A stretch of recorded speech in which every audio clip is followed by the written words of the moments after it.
দেশনেত্রী বেগম খালেদা জিয়া, অনুষ্ঠানের উদ্বোধক বিএনপির ভারপ্রাপ্ত চেয়ারম্যান জনাব তারেক রহমান এবং বিশেষ অতিথি বিএনপির মহাসচিব মির্জা ফখরুল ইসলাম আলমগীর সহ সিনিয়র নেতৃবৃন্দ, আমন্ত্রিত অতিথিবৃন্দ, সুধীবৃন্দ, আসসালামু আলাইকুম। আমি পেশায় একজন চিকিৎসক, একটি মেডিকেল বিশ্ববিদ্যালয়ে শিক্ষকতা করি, পাশাপাশি লিখি, পত্রিকায় কলাম লিখি, বই লিখি, আর টকশোতে ফ্যাসিবাদ সরকারের অন্যায্য আচরণের সমালোচনা করতাম।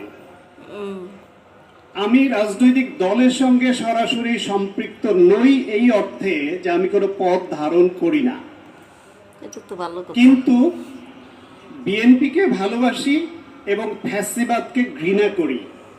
এই দুইটা উপজীব্য মাথায় রেখে আমি ফ্যাসিবাদ সরকারের যে মানবাধিকার হরণ, ভোটের অধিকার হরণ, দেশের টাকা লুটপাট করে বিদেশে পাচার করা, মানুষকে মানুষ বলে গণ্য না করা, দেশের সাধারণ জনগণ থেকে শুরু করে রাজনৈতিক নেতৃবৃন্দকে গুমখুন করা, এসবের প্রতিবাদ করা একজন নাগরিক হিসেবে, একজন লেখক হিসেবে, একজন মানুষ হিসেবে আমার দায়িত্ব মনে হয়েছিল।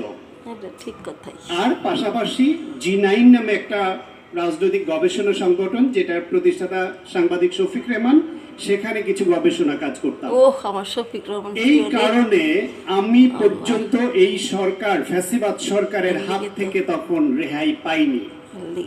আমার বাড়িতে বারবার পুলিশ ঘেরাও দিয়েছে, আমাকে 2 মাসের বেশি 2023 সালের অক্টোবরের পরে চেম্বার বন্ধ রেখে পালিয়ে থাকতে হয়েছে।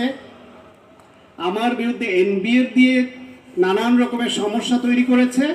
সর্বশেষ 16 জুলাই যখন আবু সাইদ ওয়াসিম সহ 6 জন যোদ্ধাকে হত্যা করলো, সেই হত্যার প্রতিবাদে 17 জুলাই বায়াতুল মোকাররমে বিএনপি একটি গায়বানা জানাজার আয়োজন করে।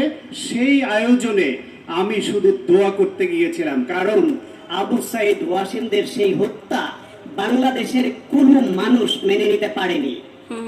সেই মেনে নিতে না পারার তাগিদ হিসেবে শুধু জানাজা পড়ার দোয়া করতে গিয়েছিলাম। সেইখান থেকে আমাকে অ্যারেস্ট করে নিয়ে যাওয়া হয় এবং সেখানে আমি জেলে 20 দিন ছিলাম। তার মধ্যে আমি বিএনপির সিনিয়র নেতৃবৃন্দ, মির্জা, আমাদের এখানে আছে